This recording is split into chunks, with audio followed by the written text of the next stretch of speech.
first appeared on film in Martin Scorsese's Raging Bull. A versatile actor comfortable with both comedy and drama, he's appeared in over 60 movies and has worked frequently with the Coen brothers, Adam Sandler, and Spike Lee. He's had memorable turns in such films as Do the Right Thing, Quiz Show, The Big Lebowski, Transformers, and Oh Brother, Where Art Thou, to name but a few. Hello, I'm Ernie Manouse. Coming up on Interviews, our conversation with Oscar and Golden Globe nominee and Emmy Award winner, actor, writer, and director John Turturro.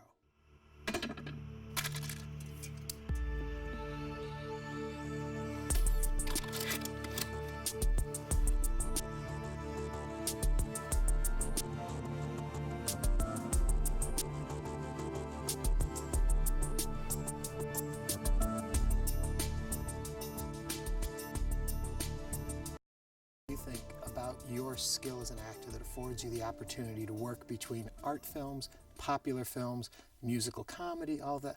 Why are you afforded that? Well, you know, I'm a theater-trained actor. I still do theater. I don't usually do long runs, but I usually do quite difficult plays. I still do those, and I think that's a great workout and training ground for an actor. I think lots of actors who just start in TV, you know, they sometimes don't, develop a repertory, and they don't do all kinds of materials, which is naturalistic, prose, poetry, theater of the absurd, you know. So you have to learn how to, hold people's attention without editing and music behind you and things like that.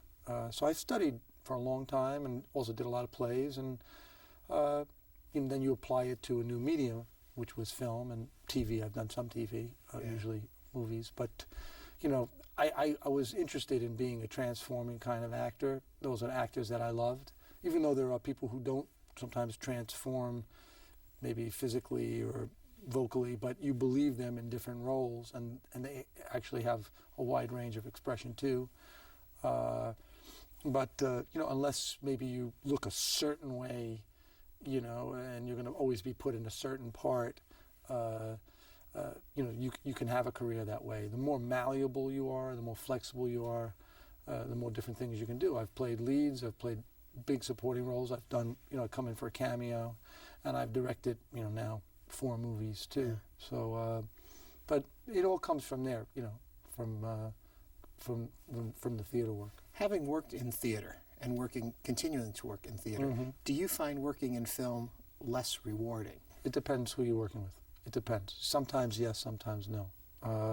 At first it was a big shock to me, but when you work with good people and you have a great role, you have to think of it more like you're sewing it together little by little, like you're making a big dress or a suit or something. You're a tailor, The rehearsal process in a play is longer. So when I have time to prepare for a movie, sometimes I've had years, because people told me when to do it and then it's postponed. One movie I made, The Truce, based on a Primo Levi book, La Tregua, I was involved with it for almost 5 years, and then the year that we shot it. So by then I had read everything the guy had ever written and lost a ton of weight and all this stuff. But little by little, so if I have the process before, that helps. But, it can be thrilling to capture something on film too. Yeah. But you have to learn how to, if the director is a good audience, that helps. But also, if you say capture on film too, I can imagine there's a lot that you do and you have no idea if that's going to make the final cut. Is this work going One of the reasons I direct is then it's like, this is the way I see it, Sure, I've been chopped to ribbons in many films, and other times everything I did was enhanced by the director. So that's how it goes. But sometimes what you think is the best thing in a film, the film I did that was adapted by a great writer, I won't name the book or the film, and this guy is a great writer, and we did a scene from it that really was indicative of the whole book, and the director cut it out because didn't understand the book and didn't really like it, and I was really brokenhearted about it, because I thought it was really brilliant, and I sort of executed this brilliant man's idea of this climactic scene, and she just didn't understand. The director didn't understand, and they cut it. And that's just one example. Is there a disappointment then that comes with being an actor and not having total control? You also don't have the responsibility that you don't have to live with a film for years. You can make a film and say, well, everyone liked me, or I think I did okay, or sometimes maybe not, but the film didn't work at all. To make a good film, a really good film with not a lot of money, it's really hard. Yeah. And I've made a handful of films that I think will, last, will cover the test of time, and then make a lot of popular films. And sometimes there's something really good about those too, but you'll see if someone watches a film 10 years later and go, wow, that was something. After all the smoke is cleared and whatever, if you do that. I mean, I just made a movie, a musical film in Italy called Passione, and it's opened in Italy. It's a musical adventure through Naples, through the music of Naples. And each song is sort of a little screenplay, a little story about this very diverse world that we know a little bit about, but not much. But working with the singers was very interesting because some of them, we recorded some of the songs live, and particularly people from Naples or people who gravitated towards Naples, they're great storytellers, and they're very grounded when they do it. They don't just sing the song, and you feel this kind of explosion that comes right out of the earth, and it can be done very subtly. It can be it can be done in a very bravura type of performance. But I learned a lot just from watching them express themselves musically, and I was in awe of a lot of them. And so just to be around them and to serve them and to let them complete their performance and not have it all cut up with a million cuts, which sometimes all it is diverting because you don't have a really strong content in the middle of it, and when someone conveys something beautifully or with humor or something, you want to see it unfold without, looking in 10 different places. So it's nice to be able to do that, and I hope to bring the film here. We just opened the film festival here with it, and people really, really enjoyed it, and it's doing really well in Europe, and we've just released it. But each thing you do, you learn, is what I'm saying. Yeah. You learn about the next thing you're going to do. And working with these people, I learned a lot. Is it always a fresh start? Have you built a career enough at this point that you can do something and you have some guarantee it's going to move forward? There's no guarantee. I mean, when you do a role, you're starting, it's a whole new role, it's a whole new thing. And, when you have a relationship with someone previously, you still have to start. You're always starting anew. You're always starting with a blank page, a new script. You have the experience of being on a set and knowing how to handle yourself and trying to make friends with the crew and knowing, I try to create a nice atmosphere, even if the director doesn't. And as a director, I've directed 4 movies now, I try to do that because I work with lots of wonderful directors, and I try to take what I think is good and then put it through my personality. So, true or false, you were an extra in Raging Bull?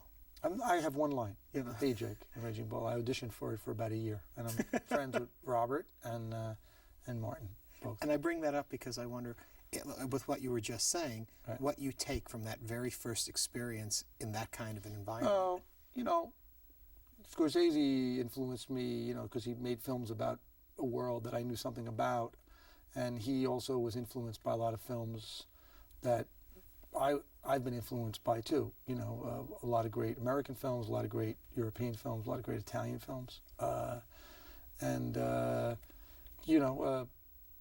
was a thrill to even meet them. When I was young, I was 20 years old, and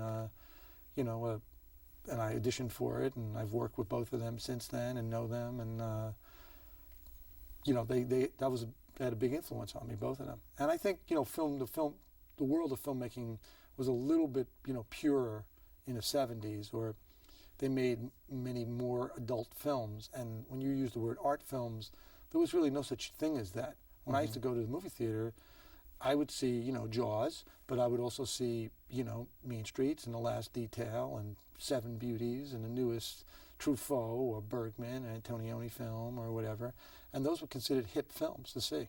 I mean, you went out on dates. Yeah. If you were in college, and sometimes you didn't understand the film, okay, but sometimes you were, you got something out of it that was, you were exposed to a new culture, a new way of looking at something, and I think they've ghettoized that.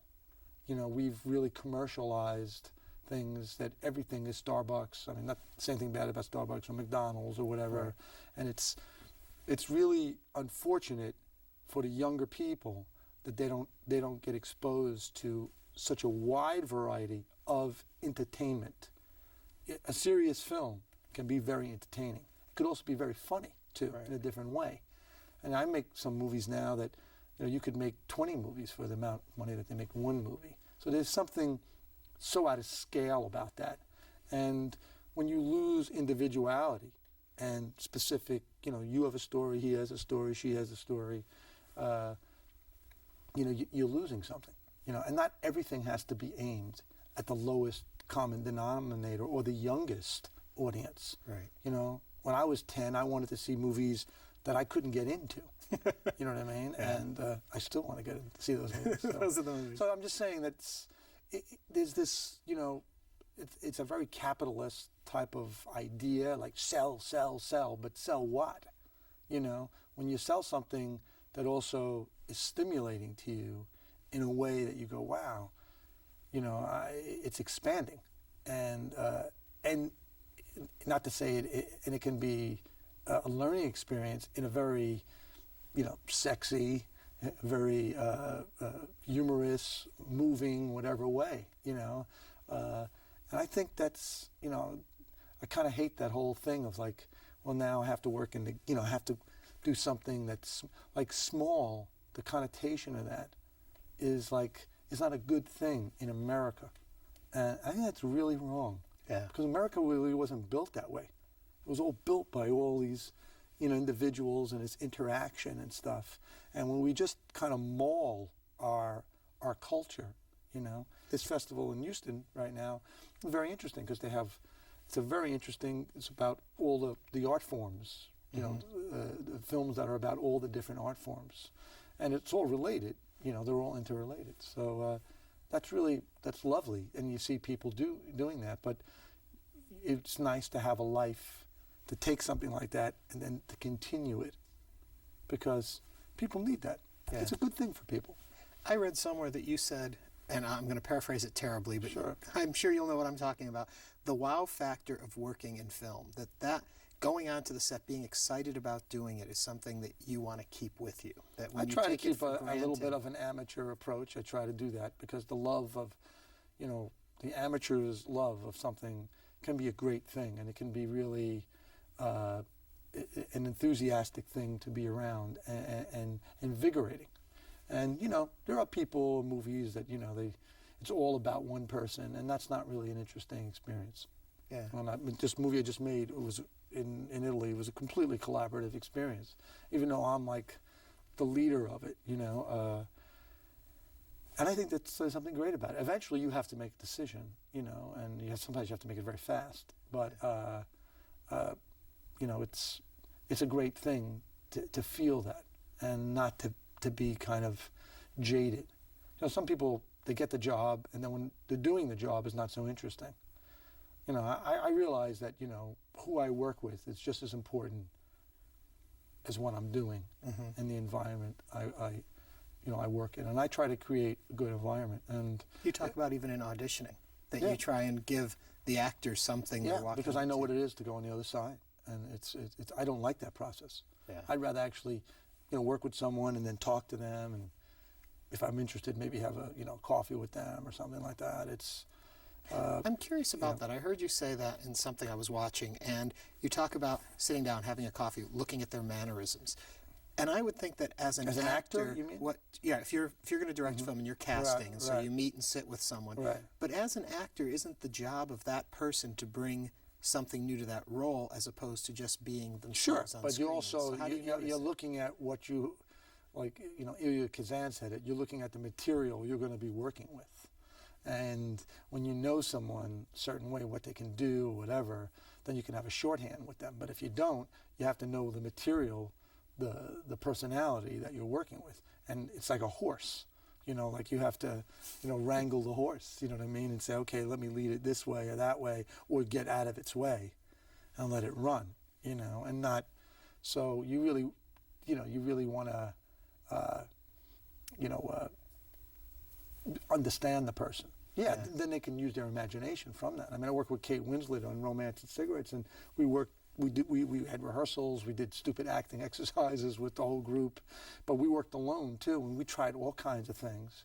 And by the time we got on the set, I mean, you know, she was a great study, and she was like off to the races. And I think, I don't know if you saw the movie, but I think she gave a fantastic performance, and one of the best things I think she's done. Yeah.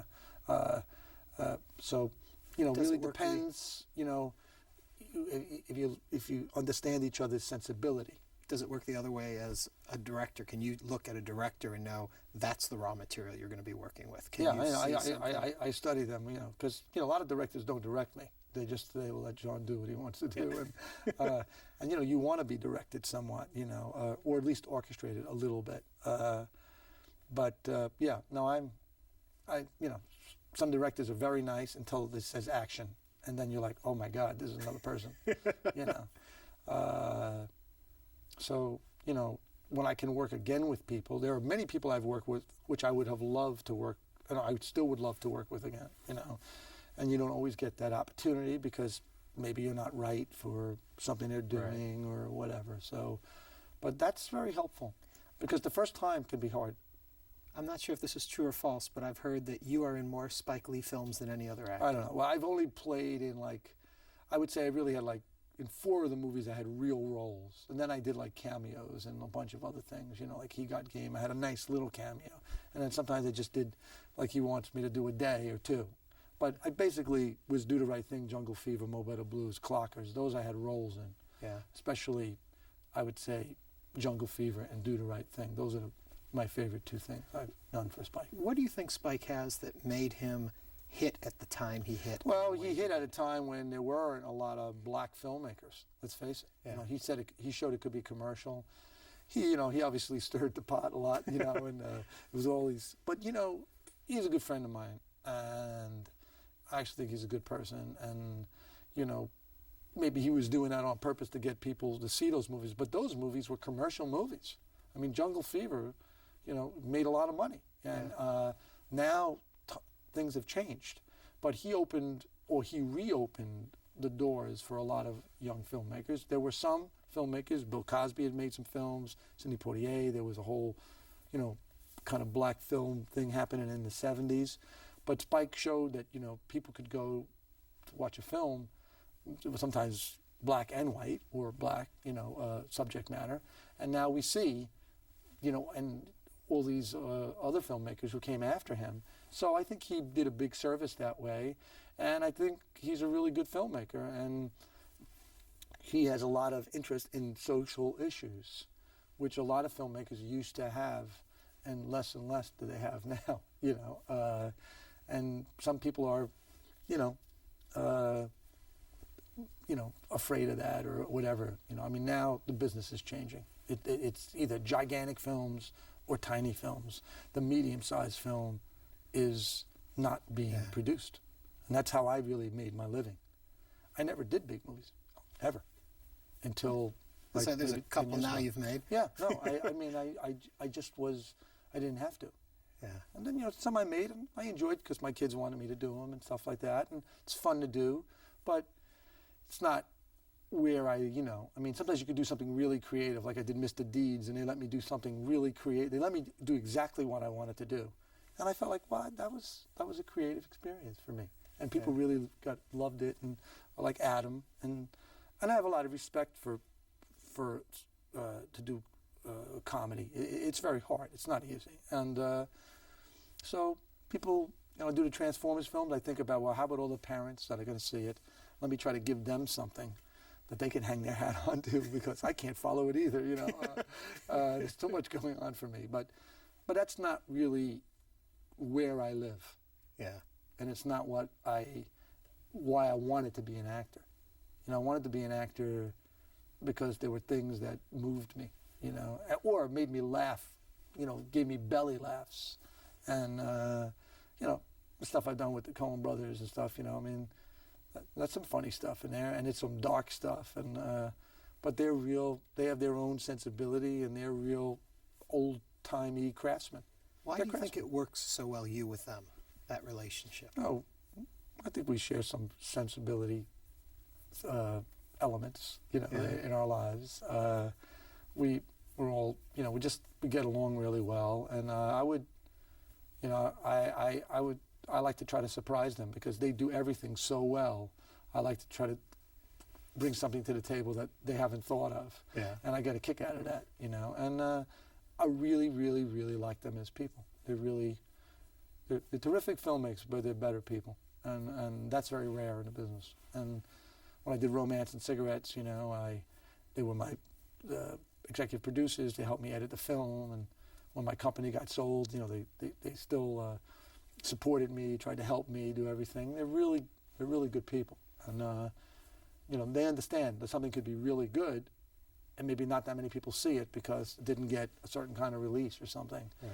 And you know, everybody equates success, which is another problem, with the dollar. You know, and I understand that you have to make money, but there have been a lot of great films that weren't that successful when they came out. I mean, Raging Bull wasn't really successful commercially. It wasn't. It didn't, you know, make a lot of money. So,